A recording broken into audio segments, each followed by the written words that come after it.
নমস্কার বন্ধুরা, তোমাদের সকলকে নিবেদিতাস কিচেনে স্বাগত। তো আজকে আমি তোমাদের কাছে একটা রেসিপি নিয়ে এসেছি, সেটি হচ্ছে একটা রুই মাছের রেসিপি। তো আমি কিভাবে বানাই সেটাই তোমাদেরকে আজকে দেখাবো। তো এসো।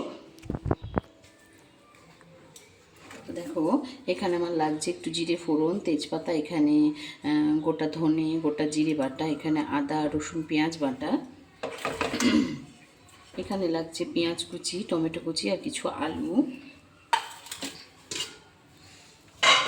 আর এখানে আমি মাছগুলোকে ভেজে রেখেছি, দেখো লেজা মুড়ো দিয়ে সব কিছু দিয়ে এটা আমি একটা ঝোল বানাবো। তো দেখো আমি কিভাবে বানাই।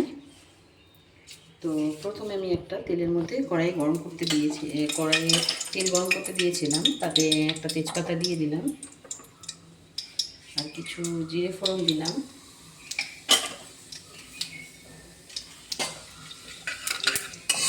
এই তেলের মধ্যেই বলতে আমি এখন দিয়ে দেবো পেঁয়াজ কুচি। পেঁয়াজ কুচিটা একটু ভেজেই আমি এর মধ্যে সাথে সাথে আলু দিয়ে দেবো, কারণ আলুর সাথে পেঁয়াজটা তখন ভাজা হয়ে যাবে। তো এর সাথে আমি দেখো এখন আলুগুলোকেও ভালো করে ভেজে নেব।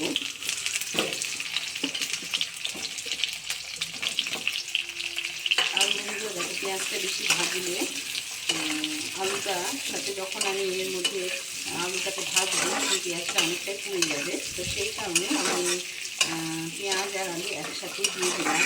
তো এবার আমি আলুটাকে সুন্দর মতো একটু ভেজে নেব। তো দেখো আমি আলুটা যখন ভাজছি, এবার তার মধ্যে আমি পরিমাণ মতো এখানে লবণ দিয়ে নেব। তোমরা তোমাদের প্রয়োজন মতো দেবে টেস্ট অনুযায়ী। আর একটু হলুদ দিয়ে দেব। এখন হলুদটা আমি একটু অল্পই দিচ্ছি আলুটা ভাজার জন্য। তো যখন এরপরে আমি মশলাটা দেবো তখন আমার দরকার পড়লে আমি আরেকটু হলুদও দিতে পারি বন্ধুরা। তো এবার আমি সুন্দর করে আরেকটু ভেজে নেবো আলুটাকে। দেখো বন্ধুরা, এই পর্যায়ে আমি এখানে টমেটো কুচিগুলোকে দিয়ে দেবো।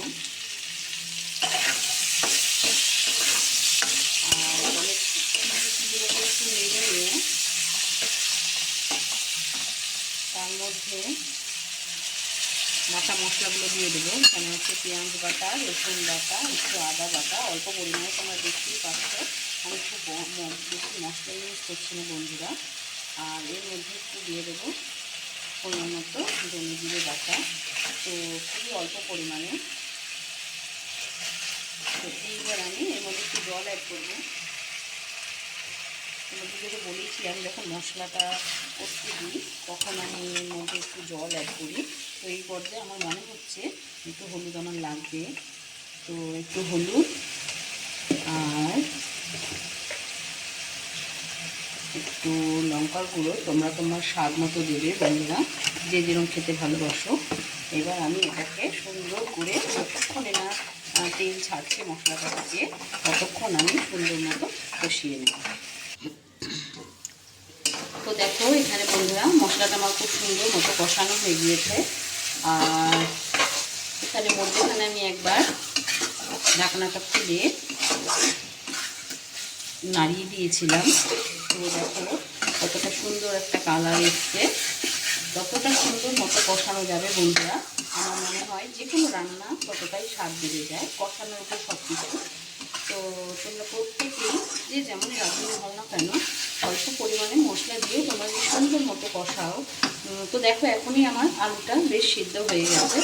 আর এই কষানোটা খুব ভালো হলে পরে জিনিসটা খেতেও খুব ভালো লাগে। আর আমি বলবো অল্প মশলাতেও কাজ হয়। তো এই অবস্থায় দেখো আমি একটু পরিমাণ মতো জল দিয়ে দেবো। এভাবে সুন্দর মতো আমি কষানো হয়ে গেছে, তেলটাও ছেড়ে গেছে মশলা থেকে বন্ধুরা। তো দেখো এই অবস্থায় আমি পরিমাণ মতো জল দিয়ে দেবো। যে যেরকম পরিমাণে ঝোল রাখতে চাও সে সেই বুঝে দেবে। তো আমার এই রুই মাছের সবাই বাড়ির একটু ঝোলই পছন্দ করে বন্ধুরা। তো এই দেখো এটুকু আমার মনে হলো লাগবে, তো সেই কারণে আমি দিলাম। তো এখানে মিডিয়াম আছে আমি 10 মিনিট একটু ঝোলটাকে ফুটিয়ে নেব, আলুটাকে সেদ্ধ করে নেব। তো দেখো বন্ধুরা মধ্যেখানে আমি এটা একবার তুলে নেড়ে দিয়েছি। তো তো খুব সুন্দর করে আলুটা সেদ্ধ হয়ে গিয়েছে। এই অবস্থায় এর মধ্যে মাছগুলো দিয়ে দেবো।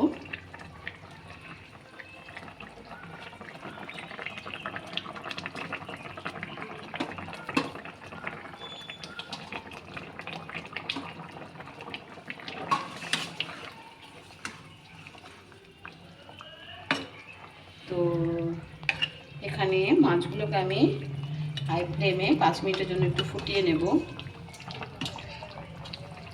বন্ধুরা, এখানে সুন্দর মতো ঝোলটা ফুটে গিয়েছে। তো আমার এইটুকু ঝোলের প্রয়োজন আছে, তো সেই কারণে আমি আর ঝোল এখান থেকে কমাবো না। তো এই অবস্থায় আমি একটু গুঁড়ো মশলা দিয়ে দেব, গরম মশলা একটু গুঁড়ো দিয়ে দেব, দিয়ে একটু নাড়াচাড়া করে দেব, ভালো করে মিশিয়ে দেব। তো বন্ধুরা দেখো, যারা নতুন রাঁধুনি তাদের কাছে এটাই হয়তো অনেকটাই কঠিন বলে মনে হয় রান্নাটা। তো তোমাদেরকে আমি যেভাবে করি সেভাবে পরপর একইভাবে দেখিয়ে দিলাম। তো দেখো কতটা সুন্দর লাগছে ঝোলটা দেখতে। তো যাই হোক, এবার আমি গ্যাসের ফ্লেমটা বন্ধ করে দিলাম। তো বন্ধুরা, তোমাদের প্রত্যেককেই বলবো, যারা নতুন রাঁধুনি অবশ্যই রান্নাগুলোকে একটু ফলো দেবে, তাহলে তোমরাও শিখতে পারবে। তো আমি এভাবেই রান্নাটা করি, পাতলা মাছের ঝোল। তো তোমাদের যদি এই রেসিপিটা ভালো লেগে থাকে তো অবশ্যই আমার চ্যানেলটিকে সাবস্ক্রাইব করো। আর তোমাদেরকে বলবো, নতুন কিছু ভিডিও যদি তোমাদের মনে হয় আমার থেকে দেখতে চাও রান্নার, তো অবশ্যই আমাকে কমেন্টের মাধ্যমে জানিও। তো আমি চেষ্টা করব তোমাদের মধ্যে সেই রেসিপিগুলো দেওয়ার জন্য। তো যাই হোক বন্ধুরা, তোমরা অবশ্যই পাশে থেকো আর আমার এই চ্যানেলটাকে অবশ্যই সাবস্ক্রাইব করো আর বেল আইকনটাকে অন করে রেখো।